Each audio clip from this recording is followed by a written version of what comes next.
Si vous nous suivez un peu partout dans le monde, merci de votre fidélité à cette émission, l'invité de la semaine. L'invité de la semaine reçoit pour vous aujourd'hui Ibrahima Aminata Diallo. Il est des forces sociales de Guinée et président de la CONAPED. La mise en place du cadre de dialogue inclusif demandé par le président de la transition, des sanctions graduelles annoncées par la CEDEAO et le procès du 28 septembre 2009 qui a démarré cette semaine à Conakry sont entre autres des sujets qui seront débattus dans cette émission. Bonjour M. Diallo. Bonjour M. Oulare. Et merci de répondre à notre invitation. À moi de vous remercier. D'accord, pour commencer cette émission, quelle lecture faites-vous sur la situation sociopolitique de notre pays? Merci une fois encore. Je rappelle que la situation actuelle de notre pays, pratiquement, si vous regardez dans la sous-région, vous comprendrez que c'est un problème qui commence à être général. La Guinée, le Mali, le Burkina maintenant. Donc le cas particulier de la Guinée, aujourd'hui, nous sommes dans une situation un peu complexe, à la mesure où il y a une crise interguinéenne, une crise pour l'instant qui n'a pas eu de solution, parce qu'il y a des deux côtés, du côté du CNRD et son gouvernement, ils sont catégoriques sur leur position, mais également au niveau des forces vives de la nation, je vais parler des acteurs sociaux et politiques, et aussi ils sont là et ils ne sont pas d'accord avec, pour l'instant, la durée de la transition. Donc la crise politique, c'est lié un peu au manque de visibilité et de lisibilité, n'est-ce pas, de la conduite de la transition. De ce côté, c'est un problème. Donc le côté social, vous savez, avec une crise et les sanctions qui sont en perspective. Oui, on va en parler tout à l'heure. Vous avez vu que la Guinée aujourd'hui, la situation économique est compliquée. Oui. Les gens sont en train de tirer le diable par la queue. Il y a un problème, il y a une précarité qui commence à s'accentuer. Donc je pense que c'est une situation béante qui est là. D'accord. Et que franchement, il faudrait qu'il y ait notamment peut-être un cadre de dialogue formel pour permettre de sortir. Justement, ce bras de fer qui oppose le pouvoir, quand je parle de pouvoir, le CNRD et les acteurs sociopolitiques, pour vous, à qui la faute? Donc, écoutez, moi je pense qu'il y a un problème de manque de volonté du côté du CNRD. Ok. Il faut avoir le courage de le dire parce que le CNRD, pour la petite histoire, vous savez que certes, il n'était pas légal parce qu'un coup d'État, c'est un coup d'État, quelle que soit la forme, il faut ils ne sont pas venus des élections. Très bien, il ne faut pas cautionner les coups d'État parce que on a l'impression qu'en Guinée, au lieu de parler de l'alternance, on ne fait que parler de transition depuis près de 10 ans. Donc, ou presque même une vingtaine d'années maintenant, on ne parle que de transition. Et ce n'est pas le cas. Donc, moi, je pense que la volonté politique manque du côté du CNRD et de son gouvernement, dans la mesure où tous les acteurs réunis au sein des grandes plateformes de la société civile, des partis, des coalitions, des partis politiques, chacun avait envoyé des mémos, des mémorandums de propositions. Des propositions ont été faites. Et on a tous été appelés au palais. On est allé avec des propositions concrètes, des concertations. Et je pense qu'avec tout ce qu'on a fait, les sorties et aller jusqu'à l'intérieur avec ces assises et tout ce que nous avons vu dès l'arrivée du CNRD, qui faisait à peu près l'objet de l'espoir de la plupart des Guinéens.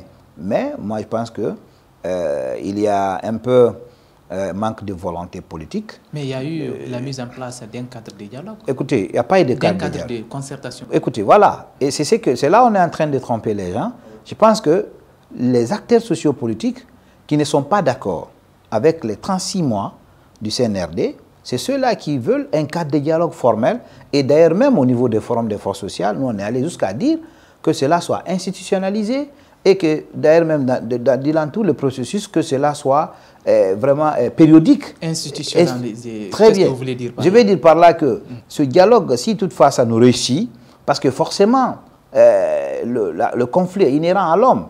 Et on pourrait institutionnaliser, c'est-à-dire le cadre de dialogue, ça va rester dans nos institutions, au cas où il y a des crises, que déjà qu'il y ait un cadre de dialogue et que les gens là sont là pour des situations de crise, au lieu de faire appel à des étrangers, et à chaque fois pour arbitrer entre nous, et que cette institution soit, c'est-à-dire la crédibilité et les personnes qui vont occuper cette institution vont être sélectionnées en fonction des critères qui seront définis à l'avance. C'est pourquoi nous avons dit, durant tout le processus, si c'est de façon périodique que les gens se retrouvent, le cadre est formel. Ceux qui sont d'accord pour les 36 mois, on n'a pas dit qu'ils seront exclus. Ils peuvent être des observateurs. Ceux qui ne sont pas d'accord, on va faire l'argument des forces et non force de l'argument. C'est-à-dire que chacun va donner son point de vue et on va voir la faisabilité, y compris les 10 points. Et d'ailleurs, même parmi les 10 points, on commence à voir un peu une concession parce que l'un des points sur le RGPH, notamment le recensement général de la population et de l'habitat, c'est quelque chose qui va prendre du temps. Il faut au minimum les 24 mois. Oui. Donc, ils peuvent commencer cela peut-être en 2024. Mais qu'est-ce qui expliquerait, comment on appelle, la réticence de certains partis politiques qui n'ont pas voulu du tout participer à ce cadre de concertation? Nous qui avons été dans ces différentes rencontres, nous avons compris que c'est une répétition qu'on est en train de faire. On est en train de tourner en rond. Ce n'est pas un manque de volonté quelque part? Manque de volonté politique, mais les partis politiques qui ont, pratiquement tous les partis politiques, à un moment donné, ont participé à ces concertations. Tout le monde. Okay. Maintenant, c'est vu que le cadre dans lequel on met tout le monde dans une salle et qu'il y a des opinions différentes, il y en a qui sont d'accord avec la démarche du CNRD. D'autres ne sont pas d'accord avec la manière dont ils sont en train de gérer la transition. Donc, si tout le monde se retrouve là, la départition, les partis politiques pro-CNRD, parce qu'il y en a, les ONG, les organisations de la société pro-CNRD, donc ils n'ont qu'à rester dans le camp du CNRD et laisser le CNRD avec ceux-là qui pensent que la transition manque de visibilité. Il n'y a pas de lisibilité dans la transition. Donc c'est pourquoi certains ont décidé, vu ce que nous avons assisté le 27 juin avec le Premier ministre sortant, démissionnaire, entre guillemets, Biavogui, vu un peu la configuration de la salle, il y en a qui ont... Ça laisse à désirer. Il y en a qui ont dit, bon, écoutez, si c'est ça, on ne pourra pas s'en sortir. Mais est-ce que quelque part, il n'y a pas une crise de confiance? D'une part, oui. Parce que si vous proposez à quelqu'un un dialogue et que vous venez vous répéter toujours la même chose, vous ne voulez pas bouger d'un iota de votre position, ça veut dire que vous n'avez pas la volonté de dialoguer. Sinon, à travers un communiqué, il pourrait présenter, n'est-ce pas, aux acteurs concernés, écoutez, la question de 36 mois, nous avons dit que nous n'allons pas bouger, mais nous voudrions vos arguments pour nous dire pourquoi vous ne voulez pas 36 mois. Nous, voici nos arguments, pourquoi nous avons dit qu'il faut 36 mois. D'argument en argument, on va voir que c'est lui qui a raison. Ensuite, on est des Guinéens là, on peut se comprendre. On peut en ce moment faire des concessions des deux côtés, parce qu'il faut ça. Un dialogue sans concession, disons, c'est... n'est pas un dialogue. Voilà, ça, en ce moment, c'est ça le sens même du... Voilà, le dialogue, il faut des concessions. La contradiction, vous faites des concessions, chacun donne son point de vue, et ensuite, on se reconnaît et on accepte. Parce que si vous acceptez un médiateur, cela signifie qu'il y a un problème. D'accord. Maintenant que ce cadre de dialogue est demandé par le président de la République, le président de la transition, qui vient à travers un décret, signifie ce cadre de dialogue inclusif, quelle lecture faites-vous et quelle doit être, selon vous, la physionomie de ce cadre, de ce nouveau cadre de dialogue demandé? Écoutez, vous savez, notamment le décret-là a suscité de l'espoir. Parce que c'est quelque chose qui est demandé, la mise en place d'un cadre de dialogue. Mais si vous regardez les discours qui ont été tenus tout récemment avec le colonel Amara et envers la CEDEAO, et le Premier ministre de sa sortie à la tribune des Nations Unies, vous comprendrez qu'ils ont une position fixe, ils ne veulent pas bouger. Maintenant, si on met un cadre de dialogue, on fait un décret instituant un cadre de dialogue et que les discours n'ont pas changé, malgré que vous avez mis ça. Alors, à quoi sert en ce moment le décret? Le décret devrait être plutôt un moyen et que les discours rassurent que le décret vient d'une volonté politique sincère. Donc, mais vous allez constater que toutes les propositions qui ont été faites, comme vous l'avez dit, sur la question que nous avons fait des propositions, on a fait en quelque sorte une contribution dans notre document au niveau du Forum des forces sociales. Vous venez de faire une déclaration. Très bien. Forum des forces sociales. Très bien. Donc, nous avons dit que ça doit se faire en des étapes. Donc, la première étape, nous l'avons décrit. Et dans cette étape, il est question à ce que l'ensemble des acteurs qui sont là puissent accepter qu'il y ait des choix en fonction des probités morales. Et que dans le cadre de ces 36 mois, ceux qui sont dans l'esprit de ces 36 mois, qu'ils soient de l'opposition ou des acteurs de la société civile, qu'ils soient là, il n'y a aucun problème, mais qu'ils soient représentés. Et ensuite, dans le cadre, il faudrait qu'il y ait un nombre défini. Il ne faut pas que ça soit tout le monde. Quand on dit aujourd'hui société civile, les organisations, il y a des acteurs connus, mais incontournables. Et on sait qu'ils ont une influence, leur voix compte, parce qu'à la base, ils sont écoutés, ils représentent quelque chose. Donc, on va voir dans cette répartition, nous, on a donné même 10 personnes aux coalitions des partis politiques, 5 à la société civile, 7 plutôt, et 5 au CNRD et son gouvernement, et les syndicats, on a donné à 2, et même vous les journalistes, on vous a donné 2. Ok, maintenant donc, on demande des facilitateurs aussi, non? Oui, des facilitateurs sont demandés, et que ces facilitateurs puissent être choisis en fonction de leur probité morale, et que ceux-ci soient plus ou moins, qui font, même s'ils ne font pas l'unanimité, mais que la majorité reconnaisse leur action, leur engagement et leur probité morale. Donc, si tout cela, on le fait en des étapes, et ensuite, de façon périodique, on se rencontre, et à chaque rencontre de dialogue, on nous sort quelque chose pour dire, nous sommes d'accord avec ça, le calendrier pour la durée de la transition est défini à ça, chaque étape de l'évolution de la transition de tel mois à tel mois, c'est telle chose qui sera faite, de tel mois à tel mois, telle chose sera faite, et qu'avec une visibilité, vous allez voir que les gens vont se calmer, on va suivre ce calendrier. Mais comment vous voyez la position de certains partis politiques qui posent d'abord des conditions avant d'y participer? Je prends l'exemple sur l'UFDG qui réclame par exemple la libération des prisonniers politiques et pourquoi pas le retour des exilés. Bon, écoutez, ce n'est même pas seulement un problème d'un parti politique. Aujourd'hui, il est important, c'est que tous les Guinéens épris de justice et de paix acceptent que le CNRD est en train de violer les libertés fondamentales. Les libertés de manifestation. Vous comprenez, ceux qui ont été arrêtés, ce ne sont pas des criminels de guerre. On les a arrêtés parce que tout simplement, ils ont exprimé leur opinion, leur désaccord par rapport à une situation donnée. C'est le cas de Fonike Mengue, c'est le cas de Ibrahim, voilà, Sekouya et autres. Donc, si on dit qu'il faut les libérer, je pense que ça pourrait être une condition, peut-être pour nous permettre ici d'apaiser. Parce que vous ne pouvez pas, les personnes qui ont réclamé, vous réclamez la même chose, vous acceptez d'aller autour de la table, cependant, les mêmes personnes ont été arrêtées pour ça. Mais vous avez vu un peu le paradoxe. On ne peut pas transporter ces préalables autour de la table de négociation? Écoutez, pour la petite anecdote, quand on a rencontré Boni Yahi, c'est ce qu'il nous a dit. Il dit qu'il ne veut pas que les gens viennent avec des préalables. Il voudrait que les gens se parlent, qu'on s'entende, et qu'après on va voir tout ça, ça sera résolu. Ça pourrait être un préalable, mais pas pour aller peut-être autour de la table, mais au même moment qu'on est en train de dialoguer, on libère les gens. Parce qu'on les reproche juste du fait d'exprimer, peut-être moi qui vous parle ici, là, je peux dire quelque chose qui n'a pas plu au gouvernement, à la sortie, on vient, on m'arrête. Mais écoutez, on ne peut pas mettre les gens dans un silence forcé et on dit qu'on veut vraiment aller à un dialogue. Il y a un paradoxe.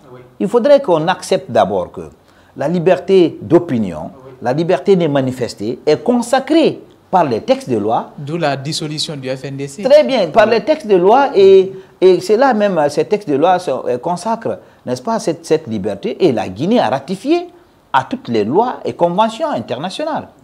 Donc je pense qu'il faut être en harmonie avec soi-même. On peut pas parler de la démocratie sans appliquer les règles, de la démocratie. Okay, donc un match de football qui se joue avec un arbitre, mais on dit mais il n'y a pas de carton rouge, ou bien non, quiconque touche le ballon, il aura un carton rouge. D'accord. Quiconque touche, en ce moment, qui va jouer? D'accord. Monsieur le Président, avant d'aller à la pause, votre regard sur les visites, entreprises par le MATD dans les sièges des partis politiques, quel regard portez-vous? Écoutez, moi je pense que si c'est-à-dire cette démarche, elle est vraiment sincère, elle va dans le sens de réglementer la scène politique guinéenne, moi je suis entièrement d'accord. Parce que moi j'ai travaillé dans mon mémoire de maîtrise sur le multipartisme et l'engagement politique des jeunes. Okay. Je connais ce que je vous dis. Il y a des partis fantômes en Guinée. Il y a des partis où c'est le nom qui existe. Ils n'ont que leur bureau dans un sac. Un parti qui n'a pas un siège, un parti qui n'a pas un électorat, un parti qui ne peut même pas peut-être participer à une élection. Justement, est-ce qu'on ne peut pas procéder à une réduction? Écoutez, moi je ne voudrais pas qu'on procède à des réductions par émotion. Moi je voudrais qu'il y ait des règles. Ces règles-là pourraient être quoi? On pourrait peut-être aller aux élections locales, communales et communautaires pour dire tel parti, quiconque n'atteint pas tel suffrage, ne va plus exister. Ça c'est un. Deuxième critère, si vous n'avez pas de siège digne de, bon pas digne de nom, mais un siège où on peut vraiment retrouver le parti, parce qu'un parti politique, c'est la conquête du pouvoir, mais à la base, vous devez former vos militants, vous devez les montrer comment voter, vous devez les apprendre. Un parti qui a son siège dans son sac. Voilà, donc si tout cela, on trouve, ça peut être un des critères. Et aussi, parce que peut-être le troisième critère pourrait être un peu le positionnement des partis. Et là, on pourrait, à travers ça, dire, bon, désormais, les partis politiques vont se... Mais on ne peut pas décider, à travers un décret, qu'on va limiter les partis politiques, parce qu'on avait accepté le multipartisme, sauf si on veut changer pour aller vers un bipartisme, chose qui sera très compliquée, dans la mesure où il y a aujourd'hui des partis, même si, entre guillemets, les deux grands partis les plus connus qui peuvent mobiliser, ou bien pendant les élections, qui peuvent toujours aller en finale, on sait ces deux partis, mais on ne va pas résumer la Guinée à ces deux partis-là. Donc ça pourrait encore créer... Il y a la nouvelle génération. Voilà, il y a une nouvelle génération. Il faut donner la chance à d'autres jeunes qui sont en train d'émerger, qui pensent qu'ils ont une possibilité de contribuer, n'est-ce pas, au développement de la Guinée à travers leur engagement politique. Mais je suis entièrement d'accord pour la réduction, mais la manière, il ne faut pas que cela soit dans l'émotion et qu'on ne vise personne, que les critères éliminent et non pas l'émotion d'une personne dans un bureau élimine. D'accord. Mesdames et messieurs, on marque une courte pause pour nos obligations commerciales et on revient pour continuer cette émission. À bientôt. Retour sur ce plateau avec notre invité de parcours qui n'est autre que Ibrahima Aminata Diallo, président de la CONAPED, pour vous parler de l'actualité sociopolitique que traverse notre pays. Monsieur Diallo, nous sommes actuellement en phase des sanctions contre la Guinée. La CEDEAO menace de sanctionner la Guinée de façon graduellement. Alors, selon vous, qu'est-ce qui a été à la base de ça? Bon, écoutez, vous savez, c'était prévisible qu'on en arrive là. Voilà. Dans la mesure où nous tous, on a été à un moment donné des acteurs du côté de CNRD pour demander à la CEDEAO de nous laisser d'abord nous concerter à l'interne, des choses qui ont été faites et acceptées. Et au fil du temps, ils ont observé l'évolution de la situation sociopolitique de notre pays. Ils ont tiré la conclusion que le CNRD n'avait pas la volonté n'est-ce pas, d'aller vite et vers un retour constitutionnel. À l'ordre constitutionnel. Donc, vous avez vu toutes les menaces avant qu'on ne décide. Ça a pris du temps. Il a fallu une année après pour qu'on commence à sanctionner la Guinée. Donc, je pense que les sanctions graduelles que certains pro-CNRD ou qui pensent que peut-être ils sont en train d'aider le colonel Mamadi Doumbouya et toute son équipe, ils se trompent parce que quand ils se mettent dans l'idée que cela ne va pas, c'est un non-événement et que dans l'esprit d'un fédéralisme Guinée-Mali, deux pays où le Mali est dans une crise très profonde, où le Mali est environ dans une situation de balkanisation, parce que vous connaissez le cas de l'Azawad. Donc ce n'est pas la peine d'être dans l'émotion, ce panafricanisme, disons entre guillemets aveugle, sans pouvoir raisonner, être dans l'émotion, d'accord, on est africain, on s'enracine, mais aujourd'hui le monde est devenu un village planétaire. Sinon, ce n'est pas l'Ukraine, la guerre de l'Ukraine qui allait impacter la Guinée. Combien de milliers de kilomètres entre la Guinée et l'Ukraine. Mais aujourd'hui, vous avez vu, Russie encore. Et la Russie. Et qu'est-ce qui fait qu'aujourd'hui, le problème de pain, la farine et tout ce qui s'ensuit, n'est-ce pas, même l'engrais et tant d'autres, vous avez vu que ça impacte. Le monde est devenu un village planétaire. Donc il faudrait que les dirigeants africains, au-delà de ce panafricanisme, qu'ils comprennent qu'on ne peut pas évoluer en vase clos. Il faudrait qu'ils s'ouvrent au monde, parce que les investisseurs, les partenaires au développement, les partenaires financiers et techniques, ils viennent pour investir. Mais est-ce que ce n'est pas ces différentes répliques-là qui ont accéléré aussi les choses, qui ont empiré les choses? Bon, écoutez, ça pourrait être le cas, dans la mesure où les discours n'ont pas été diplomatiques. Moi, je n'ai pas du tout aimé, les discours du PM, et même le discours de colonel Pourtant, lui, c'est un civil. C'est un civil. Un militaire, colonel Amara, oui, on sait que l'armée, c'est commandement et obéissance. Ici, et la culture de l'armée, c'est les deux. Tu ne fais pas attention, tu parles à quiconque, tu lui donnes des ordres. Ça, c'est l'armée. Mais le civil, il devrait mesurer. Quand il parle d'un sursaut patriotique conscient, ceux qui sont réticents, il n'y a pas de réticents en Guinée. Il y a des gens qui ne sont pas d'accord, qui désapprouvent la manière de la conduite de la transition. C'est là où il y a le problème. En tout cas, beaucoup ont dénoncé le discours du Premier ministre. C'est un discours vraiment qui laisse à désirer, qui n'a rien dit de nouveau. Dans le discours, quand vous l'écoutez, il n'a rien dit de nouveau. Il s'est répété de ce que nous disons quotidiennement ici, et après, à côté, il lance des pics à certains Guinéens qui pensent peut-être être contre le CNRD. Personne n'est contre. Tout le monde veut que la Guinée change. Mais cela doit se faire avec tous les Guinéens, de façon inclusive. Si on pense qu'on pourrait aller comme ça et sans tenir compte de la revendication, même si c'est de la minorité, on doit écouter les gens. Mais est-ce que les institutions internationales n'accompagnent pas la CEDEAO dans cette Déjà, vous avez vu l'Amérique a emboîté.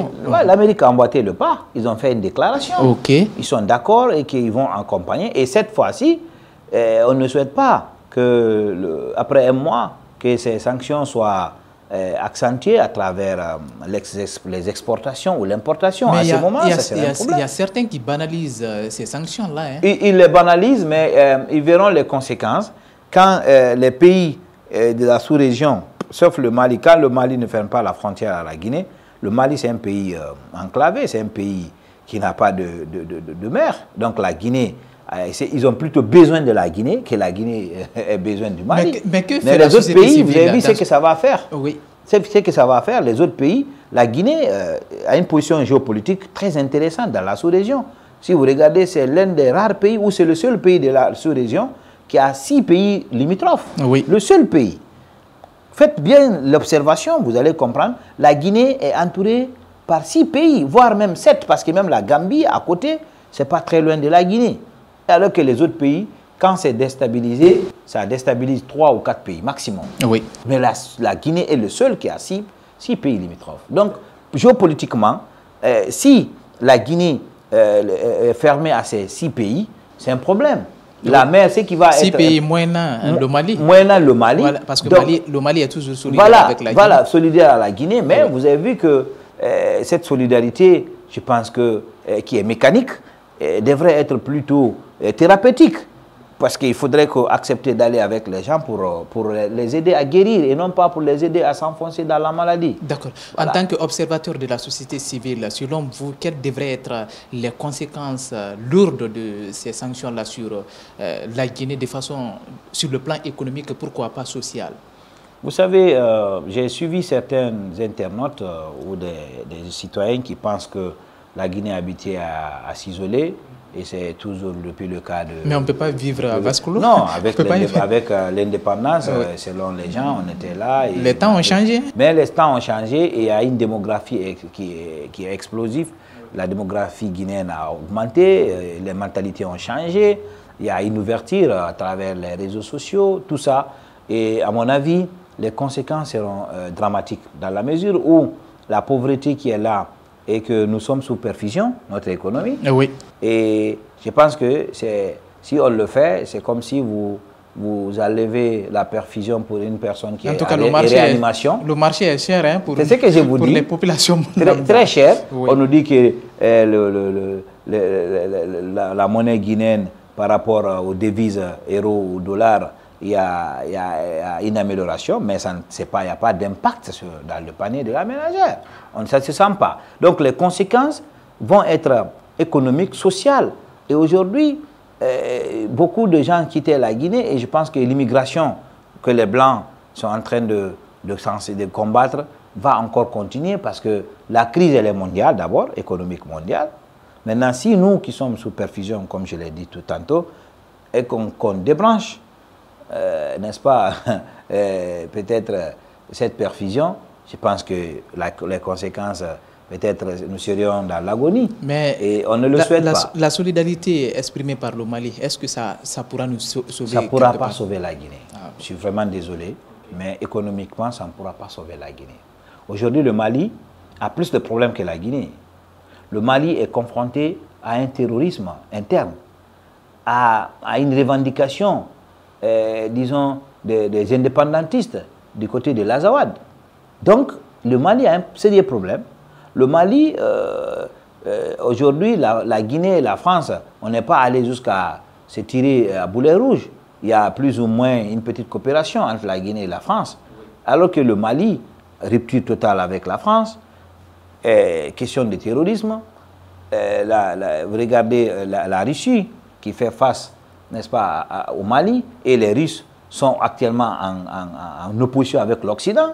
Vous avez vu un peu le problème, c'est une question géopolitique. Et la Guinée, avec les ressources que nous avons, est aussi à une position aujourd'hui, ça dépasse même l'entendement des Guinéens, le problème de la Guinée. Donc c'est pourquoi il faudrait être stratège et faire beaucoup attention pour faire bénéficier à la Guinée que cette transition soit la dernière. Ils n'ont qu'à mettre la balle à terre. La balle à terre et qu'ils acceptent que cette transition puisse aider à amener les Guinéens à s'entendre et à se comprendre afin que nous puissions aller vers un état de droit tant souhaité par tous les Guinéens où chaque Guinéen pourrait vraiment bénéficier de la répartition de ses richesses de façon équitable avec la promotion de la culture, disons, du mérite pour l'ensemble des jeunes Guinéens, une population très jeune. D'accord. Autre sujet d'actualité qui a défrayé la chronique, c'est aussi le procès du massacre du 28 septembre qui a démarré cette semaine à Conakry. Quelle lecture faites-vous de cette situation? Bon, écoutez, moi je pense que c'est une première pour notre pays, peut-être de cette envergure. On a connu le procès de Mathias au temps de... Oui, des gangs. Au temps de Feu Noura Chérif, que nous étions tous très petits, mais on a suivi ça. Mais cette fois-ci, si vous regardez, il y a un accompagnement, la construction d'un bâtiment. Bien sûr, il y a la CPI, la communauté internationale. Le bâtiment construit, équipé. Ça déjà, ça montre qu'il y a une volonté. Mais également, il y a la formation des magistrats. Et pour tout ça, aujourd'hui, pour montrer que la Guinée est capable de juger ses fils dans leur propre pays avant qu'ils ne soient extradés, n'est-ce pas, à l'extérieur, comme le cas des autres pays. Donc, je pense que ça pourrait être un procès, peut-être comme le cas de Housssein Habré au Sénégal. En tout cas, mais est-ce que tous les ingrédients sont réunis pour que ce procès-là aboutisse comme le souhait des victimes? Pour moi, la première des choses que moi je vais déplorer d'abord, c'est du fait que on est en train d'oublier que ce procès pourrait aider la Guinée à sortir de l'impunité. Oui. Parce que beaucoup oublient le facteur. En tout cas, c'est un exemple pour les nouveaux dirigeants et ceux qui viendront après. Oui. Donc ça, et ceux qui pensent que ça n'a pas de sens, il faudrait qu'ils comprennent que depuis 1958, pratiquement, on a toujours eu des États répressifs, n'est-ce pas? On a toujours accusé l'État de répression de sa population. Donc, si on est en train aujourd'hui de mettre fin à cette impunité, montrer que même si vous occupez un rang important, à un moment donné, vous êtes justiciable, vous pouvez être devant les tribunaux, je pense que vous allez faire attention. Donc c'est ce qui fait que les hommes forts du CNDD, ce sont ceux-là qui se retrouvent aujourd'hui à la barre pour expliquer. Que répondez-vous à ceux qui pensent que Dadis ne devrait pas être incarcéré parce qu'il a toujours le manteau du pouvoir d'ancien président de la République? Même au-delà de ce statut, il n'a pas été président de la République, il a été chef de l'État, président de transition. En tout cas, il a géré pour une période. Oui. Mais ce n'est même pas cette question de statut. Je vois en Dadis une volonté manifeste de dire la vérité. Et il avait toutes les possibilités peut-être de s'extirper, malgré qu'il était résident surveillé à Ouaga. C'est ça. Donc, on pourrait faire la même chose pour lui, pour éviter de mettre Etumba et Dadis ensemble. Même il paraît qu'ils se sont réconciliés, écoutez, selon les rumeurs. Les rumeurs disent qu'ils sont réconciliés. D'accord, je ne sais pas, il y a des hommes, peut-être le cœur de Dadis, il est quelqu'un qui crie, mais généralement les gens qui crient qu'ils n'ont pas de problème. Ils n'ont pas de haine. Ils n'ont pas de haine. Peut-être il a accepté, mais même si c'était le cas, il faudrait vraiment accepter, donner ce bénéfice de doute à Dadis, qu'il avait la volonté, il a toujours clamé son innocence. Donc c'est à la justice de prouver le contraire qu'on pouvait le mettre sur résidence surveillée. Mais M. Diallo, comment vous avez trouvé le moral de ces anciens dirigeants de notre pays à la barre quand ils étaient devant des juges? Comment vous avez trouvé le moral? Ça m'a donné une leçon, comme pour dire, tout est éphémère dans ce monde. Rien ne demeure si ce n'est pas la volonté de Dieu, et que cela devrait être une leçon pour tous les Guinéens, et ceux qui aspirent à venir au pouvoir, et ceux qui sont au pouvoir maintenant. Surtout maintenant. Maintenant là. Et pour ceux qui voudraient vraiment un jour que la Guinée change, ils pourraient tirer les leçons de ce procès. Parce que je vois un peu, c'est un procès thérapeutique.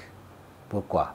Les victimes, qui se nombrent jusqu'à 45 et 450 personnes, selon les gens, des plaignants.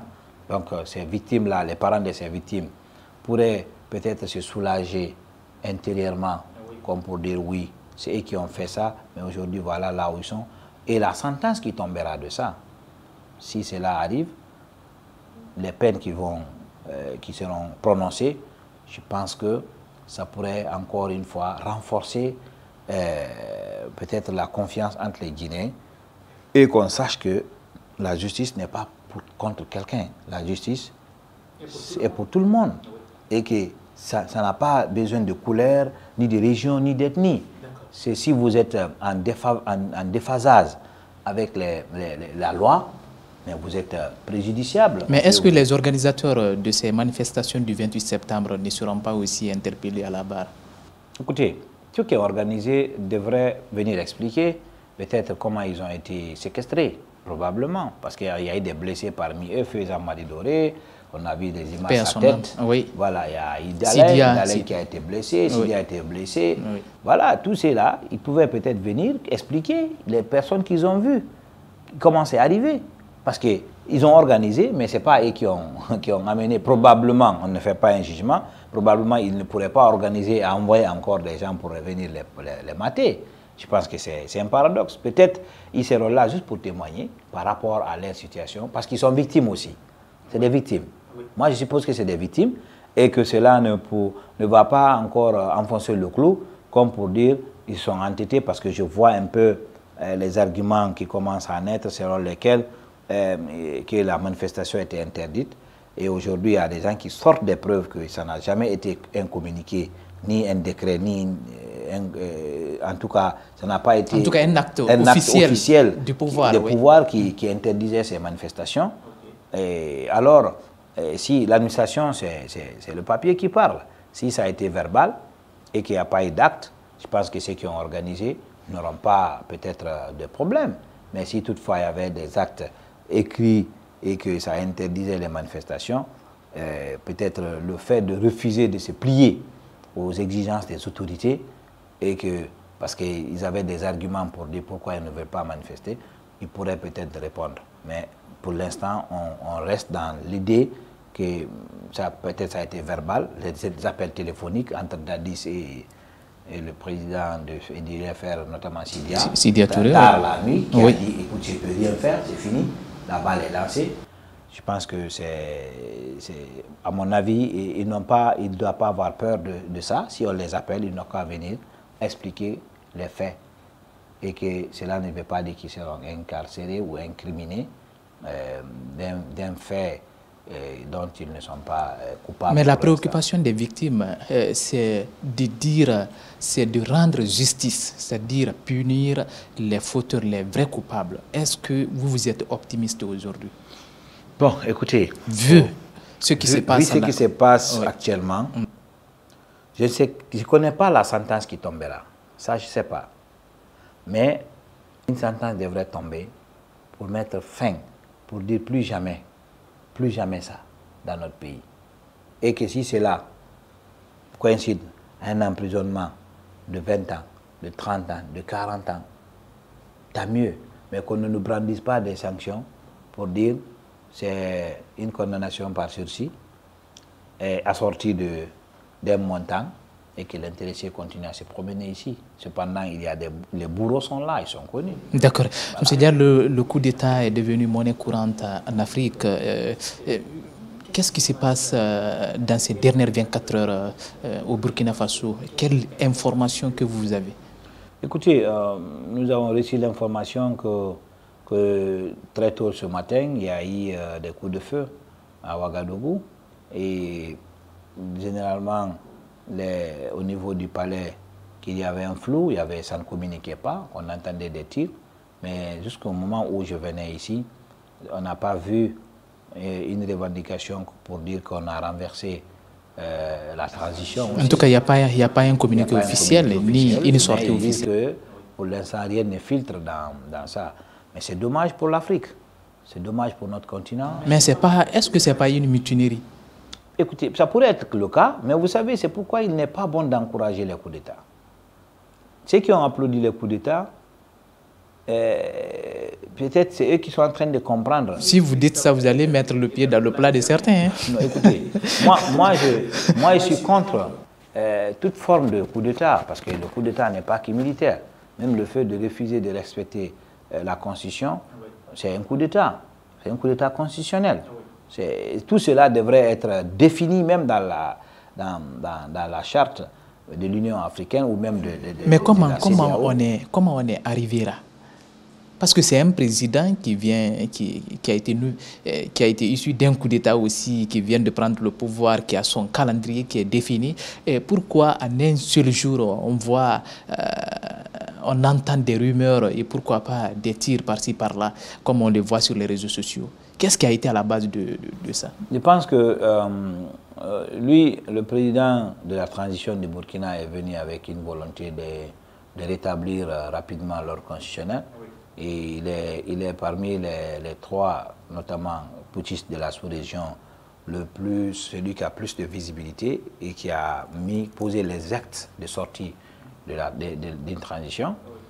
Et il a même défini, il a présenté tous ces biens qu'il avait, chose qu'on a réclamé même dans notre pays ici, la déclaration des biens, il l'a fait.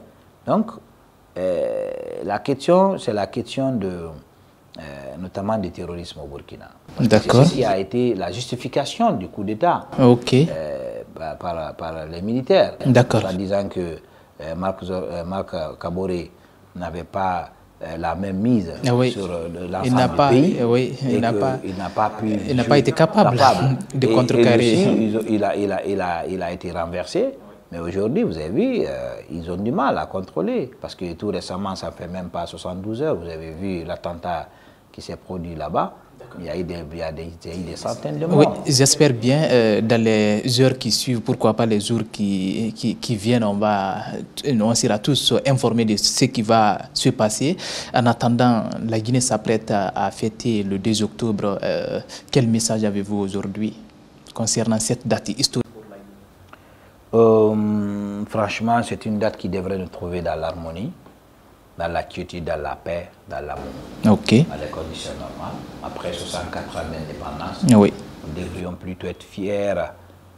Quand je dis fiers, pas seulement de façon sentimentale, mais que cette fierté collabore bien avec notre manière de faire, notre façon de vivre. Et que cette indépendance devrait nous trouver dans l'élan d'un développement. Parce que si vous remarquez, ça fait plus d'une dizaine d'années, on ne parle que de politique d'élection dans notre pays. Et le développement, d'accord, ce n'est pas les infrastructures seulement. Aujourd'hui, l'école, si vous prenez l'éducation, ça laisse à désirer. Il y a un problème profond qui est là. Mais qu'à cela en tienne, on doit être fiers de notre indépendance. Ce sont nos aïeux, notamment, qui sont battus pour l'indépendance de la Guinée, et nous devrons les rendre hommage. Et que cela ne doit pas être un vain mot. L'indépendance, ça devrait se concrétiser dans les actes. Que ça soit une occasion de recoller les tissus, oui. Et que dès octobre, quand on dit dès octobre, qu'on voit la Guinée, qu'on ne voit pas les régions, qu'on voit la Guinée, qu'on ne voit pas un parti politique, qu'on ne voit pas un président seulement, qu'on voit les Guinéens derrière le rouge, jaune, vert. Et le 2 octobre 1958, on a donné l'exemple à l'Afrique. Oui. Et nous devrions être fiers de ça. Nous avons dit non. Non, n'est-ce pas, à la communauté française. Oui. Et nous devons nous assumer que ce que nous avons dit, mais tout en n'oubliant pas que nous ne pourrons plus évoluer à vase clos et que nous avons besoin des autres, les autres aussi ont besoin de nous, et que nous profitions de cette occasion pour vraiment prôner la paix, l'unité nationale, le respect de la loi, des droits de l'homme, etc. D'accord, M. Diallo, nous sommes au dernier virage de cette émission. Vous êtes l'un des fidèles téléspectateurs de Guinée Buzz. Quel regard portez-vous sur ce médium de proximité? Écoutez, moi je suis très impressionné de ce média, parce que vous particulièrement, à travers ce média, on a tissé de très bonnes relations. Je vois votre engagement surtout, vous êtes partout, sur le terrain. Je vois beaucoup de journalistes qui viennent avec un cadreur plus un journaliste. Vous êtes à la fois le cadreur, vous êtes le journaliste. Ça montre que... Le dynamisme. Voilà, ce dynamisme-là, il faut l'encourager. Et je trouve qu'il y a une nette amélioration et que vous êtes suivi. Parce que quand je regarde, souvent quand je me connecte, le lien que tu m'envoies, je vous suis de loin, je vois un peu... disons, cette volonté de bien faire. Et surtout ça, et j'encourage. Et je pense que dans quelques mois ou années, quelques années, vous deviendrez probablement une télé... comme France 24. C'est pas pour faire leur promotion. Voilà. Donc, parce que c'est ça aussi, vous faites de très bonnes émissions et que tout ce que vous faites passer et les gens voient. Et moi, je salue ça de passage, je salue l'ensemble du personnel de ce média et le fondateur, l'ensemble, tout le monde, parce que c'est une équipe qui gagne. Il n'y a pas de problème. Et derrière un média connu, c'est qu'il y a des hommes dans l'ombre qui travaillent. Il n'y a pas de problème. Et ça, c'est quelque chose que j'aime et je profite même pour vous remercier parce que c'est un média qui a contribué à vraiment à me rendre visible encore. Ah oui, il paraît que vous avez reçu, vous avez été nominé. Hein? Oui. Parlez-nous de cette histoire en quelques brefs. Oui, la Fédération internationale pour la paix universelle, en collaboration avec la Fondation Djeriba Diaby, a nominé 14 personnalités guinéennes comme ambassadeurs de paix, donc moi-même. Vous faites partie? Oui, je suis très ému quand j'ai été appelé pour ça. Et la cérémonie de distinction est prévue ce lundi 3 octobre au Palais du Peuple. Donc vous êtes tous conviés parce que, comme on le dit, célébrons-nous vivants, aimons-nous vivants et pardonnons-nous aussi vivants. Donc je pense que c'est mieux de célébrer quelqu'un à son vivant que d'attendre jusqu'à sa mort pour reconnaître ses bienfaits. Et moi, je pense que j'ai une chance. Il y a des gens aussi engagés que moi, ou plus. Mais si j'ai eu la chance d'être retenu, je ne ferai que remercier Dieu. Et vous, qui êtes des hommes qui ont une confiance en moi, je pense que toutes nos félicitations. Si vous avez été consulté, parce que je pense que les gens seront consultés pour demander où est telle personne. Oui. Et probablement, vous avez été consulté, vous ne m'avez pas dit. D'accord. Probablement. En tout cas, je vous remercie tous, franchement. Merci pour cette reconnaissance. Et Guinée Buzz est toujours à vos côtés. Et ne nous oubliez pas, on s'entraide, on est ensemble pour aller loin. Donc, merci d'être passé dans cette émission. À moi de vous remercier, M. Oularé. D'accord. Mesdames et messieurs, vous avez compris, c'est la fin de cette émission, l'invité de la semaine. Il était comme invité aujourd'hui Ibrahima Aminata Diallo. Il est président de la CONAPED, en même temps membre des forces sociales de Guinée. Merci d'être passé dans cette émission. À vous, les téléspectateurs, merci de votre fidélité et merci d'avoir suivi les programmes continus sur Guinée Buzz. Merci aux cadreurs, merci aux techniciens pour la coordination. À bientôt pour un autre numéro de cette émission. Au revoir.